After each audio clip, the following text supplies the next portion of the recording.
বাংলাদেশ আর আর্জেন্টিনার মধ্যকার ম্যাচে যে একটা ঘটনা ঘটেছে, বাংলাদেশের একজন প্লেয়ার আর্জেন্টিনার প্লেয়ার উপরে অনেক খারাপভাবে অ্যাপ্লাই করছে, যেটা আপনারা ভিডিওতেও দেখেছেন, বিভিন্ন গণমাধ্যমে দেখেছেন। কিন্তু এটা কি হিট অফ দ্য মোমেন্ট ছিল না? সবাই ওই বাংলাদেশি প্লেয়ারকে ক্লেম করতেছেন, বাংলাদেশের প্লেয়ারটা এ করছে সে করছে। কেন ভাই? ইন্টারন্যাশনাল ম্যাচে দেখেন, লিগ ম্যাচগুলোয় দেখেন, হিট অফ দ্য মোমেন্ট আরো কত কিছু হয়ে যায়। জিদান বিশ্বকাপে ওয়ার্ল্ড কাপ হারিয়ে ফেলছে শুধু তার হিট অফ দ্য মোমেন্টের কারণে। সে হেডটা দিয়ে লাল কার্ড খেয়ে বের হয়ে গেছে, আপনাদের মনে আছে অবশ্যই। হিট অফ দ্য মোমেন্ট অনেক কিছু হয়ে যায়। তারা বাংলাদেশকে রিপ্রেজেন্ট করার জন্য, বাংলাদেশকে রিপ্রেজেন্ট করার জন্যই মাঠে নেমেছে।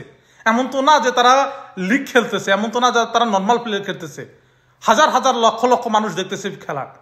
তো ওটা heat of the moment, heat of the মানে হয়ে যায়, এমন তো না যে হয় না। সাকিব আল হাসানও অনেক খেলার মাঠে অনেক হিট অফ দ্য মোমেন্ট করছে, বিভিন্ন দেশের বিভিন্ন প্লেয়াররা হিট অফ দ্য মোমেন্ট করছে। তো এই জন্য আপনি একজন প্লেয়ারকে দোষী করে সারাদিন তাকে নিয়ে পড়ে থাকলে তো হবে না।